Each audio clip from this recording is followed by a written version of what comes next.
Shalom adik-adik, berjumpa kembali dalam Live Talk Kids Channel. Apa kabar hari ini? Pastinya luar biasa ya. Pagi ini kita akan siapkan hati kita untuk beribadah memuji Bapa Yahweh. Yuk berpakaian yang rapi, ajak papa mama untuk mendampingi adik-adik saat beribadah. Ibadahnya jangan sambil tiduran ya, jangan sambil makan ataupun main handphone. Harus sungguh-sungguh ya. Selamat beribadah, Bapak Yahweh memberkati.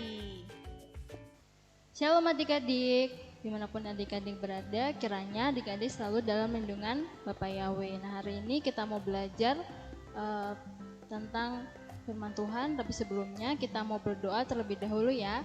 Mari kita sama-sama berdoa, mari kita tengadahkan tangan kita dan kita mau berdoa. Terima kasih Bapak Yahweh buat setiap kasih dan anugerah-Mu dalam kehidupan kami Tuhan. Terima kasih Engkau selalu menjaga kami di setiap langkah kehidupan kami Bapak. Bapak, sebentar kami akan belajar Tuhan akan kebenaran firman-Mu Bapak. Kiranya Engkau memberkati setiap kami dimanapun kami berada. Biarlah Roh Kudus-Mu yang menolong kami supaya kami dapat memahami isi firman-Mu. Dan biarlah Engkau yang memampukan kami untuk menjadi pelaku-pelaku firman-Mu. Terima kasih Bapak Yahweh. Di dalam nama Tuhan Yesus HaMasiah kami sudah berdoa dan mengucap syukur. Haleluya. Amin. Nah, adik-adik hari ini kita mau belajar tentang cara kita memandang kehidupan dari sudut pandang Tuhan. Nah, sebelumnya kalian mau tanya nih, menurut adik-adik hidup itu seperti apa sih? Apakah seperti roller coaster? Selanjutnya, apakah hidup itu seperti papan permainan? Di mana ada yang menang, ada yang kalah, ada yang gagal, ada yang berhasil. Atau selanjutnya, apakah hidup itu seperti sebuah panggung pertunjukan di mana orang-orang memperlihatkan kebahagiaan mereka atau menunjukkan kesedihan mereka atau berbagi banyak hal. Nah, adik-adik, hari ini kita mau belajar nih sama-sama tentang makna kehidupan menurut sudut pandang Tuhan. Nah, kita mau belajar dari kisah berikut ini ya. Kisah ini diambil dari kitab Matius, di mana Tuhan Yesus menceritakan tentang perumpamaan talenta. Jadi waktu itu ada seseorang yang sangat kaya. Nah, seseorang ini dia mau bepergian jauh. Nah, selanjutnya dia memanggil ketiga hambanya. Dia punya 3 hamba. Nah, pada hamba yang pertama, tuannya ini memberikan 5 talenta. Kepada hamba yang kedua, dia memberikan 2 talenta. Dan kepada hamba yang terakhir, dia memberikan 1 talenta. Kemudian, yang selanjutnya, tuan ini tuh pergi jauh sekali. Yang kira-kira membutuhkan waktu yang sangat lama. Kemudian, ketika tuannya ini pergi, sang hamba-hambanya ini mereka bekerja gitu ya. Nah, selanjutnya yang punya 5 talenta, dia mengembangkan talentanya. Jadi dia bekerja, dia mengusahakan 5 talenta tersebut dan dia menghasilkan 5 talenta lagi. Sama dengan halnya hamba yang kedua, dia juga mengusahakan talentanya dan kemudian dia menghasilkan talenta-talenta yang lain gitu ya. Tetapi selanjutnya nih adik-adik ya, hamba yang terakhir dia malah mengubur talentanya karena dia merasa tuannya ini sangat gak sayang gitu ya. Kenapa sih yang lain dikasih 5, dikasih 2, sedangkan saya cuma dikasih 1? Makanya sama si hamba yang terakhir ini talentanya dikubur, disimpan gitu di dalam tanah. Dia menggali tanah dan kemudian talentanya disimpan di situ. Selanjutnya si tuannya ini pulang. Lalu dia menanyakan kepada hamba-hambanya, bagaimana dengan talenta yang sudah dikasih tadi. Nah, hamba yang pertama yang menerima 5 talenta, dia dengan sukacita gitu ya, dia memberikan kepada tuannya, Tuan sudah kasih nih sama saya 5 talenta. Saya mengusahakan, saya bekerja keras, akhirnya saya punya 5 talenta lagi. Jadi total talenta saya ada 10. Wah, tuannya seneng nih adik-adik nih. Jadi si hamba ini diajak gitu ya masuk ke dalam rumahnya. Kemudian hamba yang kedua dia juga bilang nih, Tuhan kasih saya 2 talenta. Sudah saya kembangkan jadi 2 talenta. Jadi sekarang total talenta saya ada 4. Jadi tuannya itu juga sangat bersuka cita, makanya tuannya ini kembali lagi mengajak si hamba yang kedua ini untuk masuk ke dalam rumahnya. Nah, kemudian yang punya 1 talenta tadi dia bilang, karena Tuhan ini jahat, saya nggak mau kembangkan talenta saya simpan talenta saya dan kemudian saya mau kembalikan kepada Tuhan nih, cuma ada 1 talenta doang. Selanjutnya karena 2 hamba tadi yang mengembangkan talentanya, dia berlaku setia, dia baik, dia adil dan jujur gitu ya, dia diajak untuk masuk ke dalam rumahnya dan diberi kepercayaan lebih lagi. Sedangkan yang punya 1 talenta dia dimasukkan ke dalam penjara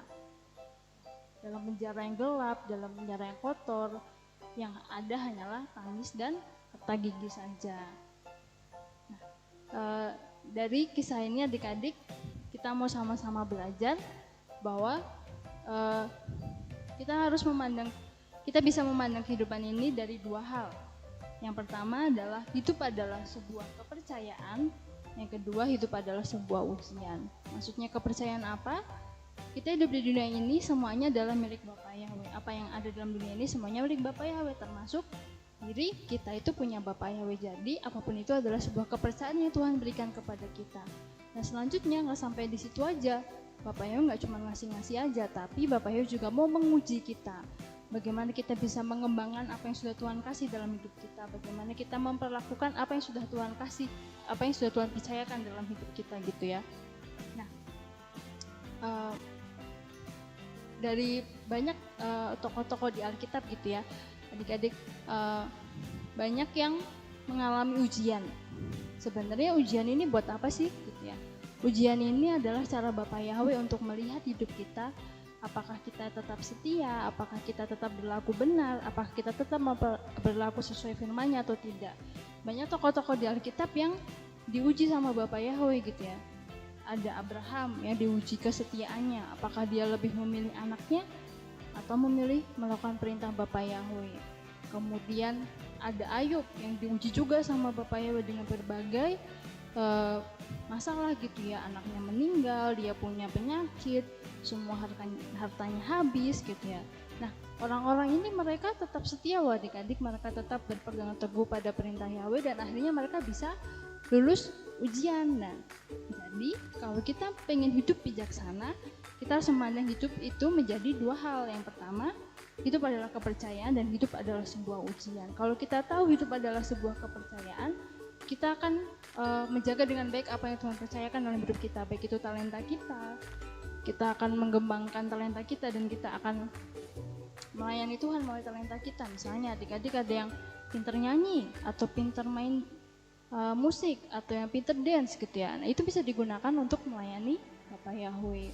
Misalnya adik-adik juga punya talenta menggambar, itu pun juga bisa untuk kemuliaan Bapa Yahweh. Jadi apapun yang ada dalam hidup kita harus kita kembangkan gitu ya, karena hidup itu adalah sebuah kepercayaan. Nah, selanjutnya buat orang-orang di sekitar kita juga, itu kan juga orang-orang yang dipercayakan dalam kehidupan kita, kayak misalnya papa mama kita harus mengasihi mereka karena Tuhan sudah percayakan papa mama kita dalam hidup kita. Banyak orang-orang di luar sana, teman-teman kita yang mungkin mereka nggak bisa tinggal sama papa mama mereka atau mereka kehilangan papa mama mereka. Nah, adik-adik yang masih punya papa mama yang lengkap harus mengasihi papa mamanya ya. Jadi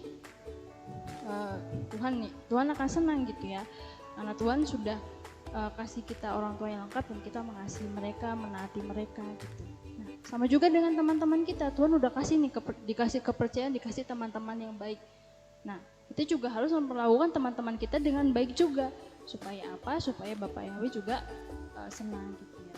Nah, untuk hidup adalah ujian, adik-adik jangan pernah takut ya, karena walaupun hidup kita adalah sebuah ujian, itu adalah cara Bapak Yahweh untuk menaikkan tingkat kita, menaikkan level kita gitu ya. Kayak tadi yang punya 5 talenta dan 2 talenta, ketika mereka bisa mengembangkan talenta mereka, ketika mereka bisa lulus ujian, maka Bapak Yahweh akan memberikan yang lebih lagi buat mereka. Nah, Dari kisah ini, hari ini kita belajar supaya kita bisa lebih bijak lagi dalam memandang kehidupan. Kalau kita tahu hidup adalah sebuah ujian, maka kita nggak akan pernah putus asa ketika ada masalah, karena itu adalah cara Bapak Yahweh untuk membentuk kita menjadi lebih baik lagi. Demikian firman Tuhan kita hari ini. Kiranya adik-adik terberkati ya dimanapun adik-adik berada. Nah adik-adik, tadi kita sudah mendengarkan firman Tuhan ya. Sebentar kita akan mendengarkan ayat emas pada minggu ini yang ada di Lukas 16 ayat 10a. Siapa yang setia dalam hal yang kecil, ia pun setia dalam hal yang besar. Kita ulang sekali lagi ya. Lukas 16 ayat 10a. Siapa yang setia dalam hal yang kecil, ia pun setia dalam hal yang besar. Nah adik-adik, kita akan berdoa untuk menutup ibadah kita pada pagi hari ini. Mari kita berdoa. Selamat pagi Bapa, selamat pagi Yesua, selamat pagi Roh Kudus. Terima kasih atas berkat-Mu, atas penyertaan-Mu bagi setiap kami. Terima kasih Engkau telah menyertai kami dari awal pertengahan hingga pada akhirnya ibadah ini. Pertemukan kami dalam ibadah-ibadah mendatang dalam ikatan tali kasih-Mu. Kami serahkan kehidupan kami hanya ke dalam tangan kasih-Mu yang kudus. Di dalam nama Adonai Yesua Mashiach kami berdoa dan mengucap syukur. Amin. Sampai jumpa di ibadah mendatang. Bapak Yahweh memberkati. Yeay, senang sekali ya kita sudah beribadah bersama, memuji Tuhan dengan penuh sukacita. Tuhan Yesus juga senang loh melihat adik-adik semangat dalam memuji Bapak Yahweh dan mendengarkan firman-Nya. Semuanya pasti diberkati kan hari ini. Tetap bertumbuh dalam Tuhan. Sampai jumpa di ibadah mendatang. Bapak Yahweh memberkati.